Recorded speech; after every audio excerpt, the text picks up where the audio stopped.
Что вы себе представите, когда услышите про мюзикл о любви оперной певицы и стендап-комика, где в главных ролях сыграли Марион Котийяр и Адам Драйвер? Что это пародия на La La Land и можно прекрасно скоротать время со своей второй половинкой? Как бы не так. Аннет – это лютейший артхаус известного в узких кругах французского режиссера авторского кино Леоса Каракса. Аннет – это мюзикл, где в отличие от более классических собратьев по жанру, реально нет прозаических диалогов. Персонажи поют всегда, даже во время постельных сцен и родов. Но не стоит откладывать просмотр. Да, вечер легким не будет, но мы как раз подготовили для вас 7 причин, почему стоит смотреть артхаус в целом и фильм Аннет в частности. А вы пока можете подписаться на канал, поставить лайк и оставить свое мнение в комментариях. Это очень важно для нас.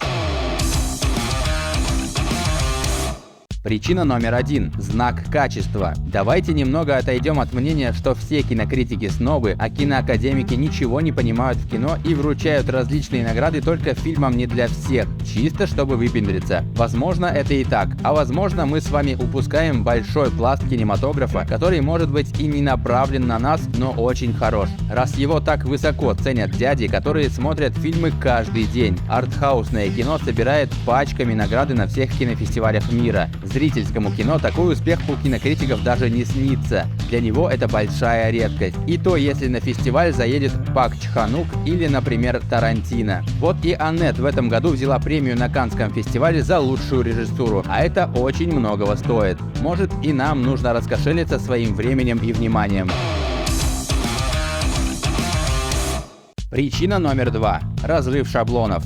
Если массовое кино едет уже по давно проложенной колее, то артхаус, как вездеход, тонет где-то в трясинах болот. Зрительское кино может рано или поздно наскучить, потому что там всегда все вертится на трехактовой системе. Насмотренный зритель всегда может предугадать, где, когда и какой поворот событий может произойти. Там всегда все следует одному мономифу. Артхаус же зачастую пытается ломать устои, иногда очень странно и необычно. Настолько, что это может оттолкнуть зрителя, и тот уйдет из зала кинотеатра в смятении. Вот и в Аннет одну из центральных ролей сыграла кукла. Да еще как сыграла. Сыграла так, что ей хочется сопереживать. Причина номер 3 – актерские работы. Никогда не задумывались, почему звездные актеры идут сниматься за копейки в авторское кино? Почему Анджелина Джоли и Брэд Питт хотели сняться у Звягинцева? Почему Фрэнсис Макдорманд снимается и сама продюсирует подобное кино? Все ради статуэтки «Оскар»? Может быть. А возможно, просто там есть что играть. Это всегда интересно для профессионального актера. Это всегда квест, вызов. Именно поэтому вы не увидите игру Уильяма Дефо, Дэниела Дэй-Льюиса и Хоакина Феникса на зеленом фоне хромакея. И не потому, что блокбастер это плохо, а артхаус хорошо, а потому что для таких фанатиков актерского мастерства это просто намного интереснее. Это возможность попробовать что-то новое в профессии, в которой ты, казалось, сделал уже все. Например, только в артхаусном мюзикле возможно, что одну из главных ролей будет исполнять человек без вокального опыта, как случилось с Адамом Драйвером. Причина номер 4 – диктатура автора.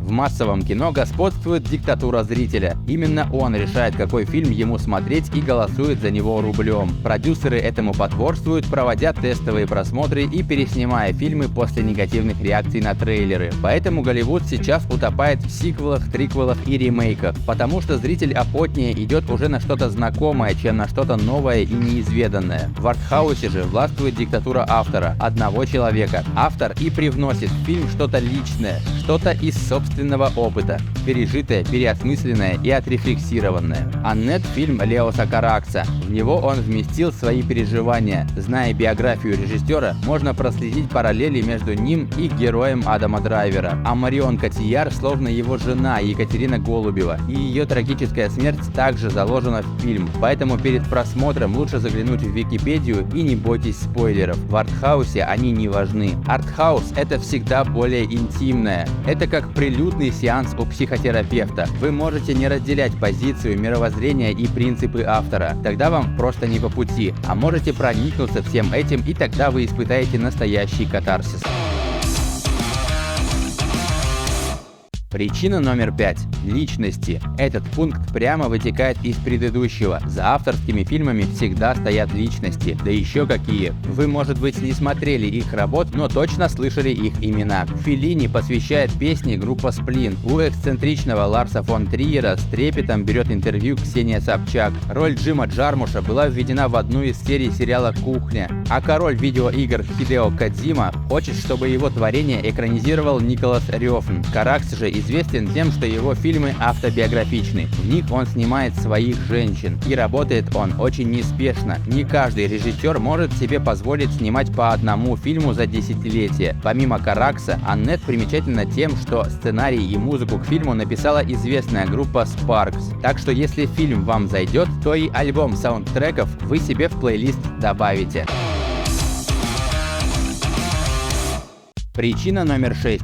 Победа формы над содержанием. Стоит какому-нибудь проекту знатно хайпануть, как сразу вылезает толпа зануд с фразами «это уже было» и «ничего нового». Да, это намек на хейтеров игры в кальмара, а ответ занудам прост. В кинематографе все уже давно случилось, все уже давно пережевано. И ничего нового не снимали уже лет 20, поэтому сейчас важно не что нового сделали в фильме, а как это сделали и почему. Форма, кажется, навсегда победила содержание, а где как не в артхаусе формализм был всегда силен. Режиссер как гончар обжигает сосуды различной формы, а зритель уже сам решает, каким содержимым его наполнить. Каракс же просто взял все шаблоны мюзикла, собрал их воедино и деконструировал жанр. Уничтожил мюзикл его же оружием – музыкой. Не важно, что иногда виднеется дешевый хромакей, важно, зачем он тут. Не важно, что нарочитые репортерские вставки усложняют нам погружение в фильм, важно, зачем это так сделано. Фильм не ответит на все вопросы, но он хотя бы их задает. Причина номер 7. Высокая кухня. Видео про артхаус точно нужно закончить метафорой. Массовое кино – это фастфуд, и в этом сравнении нет ничего плохого. Все мы любим бургеры, хот-доги, роллы и шаурму. Это быстрый и дешевый способ получить удовольствие. На кухне блокбастеров все оптимизировано. Рецепты расписаны строго по граммам, никакой импровизации. Бургеры в различных ресторанах Макдональдс всегда одинаковы, потому что все должно быть быстро и четко, чтобы накормить побольше людей. Артхаус же – это высокая кухня. Маленькое блюдо на большой тарелке. Красиво сервировано и красиво подано. Блюдо от шефа вам не понравилось, вы не наелись и подумали, что сильно переплатили. Однако тартар одного повара всегда отличается от тартара другого. На кухне творится импровизация, магия, и каждый шеф-повар колдует по-своему. Да, высокая кухня доступна не всем, и вам может прийтись не по вкусу. Но помните, всегда можно сходить в другой ресторан. Всегда можно попробовать что-то новое. Фастфуд оставьте для повседневности. Нож в правой руке, вилка в левой. И вперед. Не забудьте оставить официанту на чай.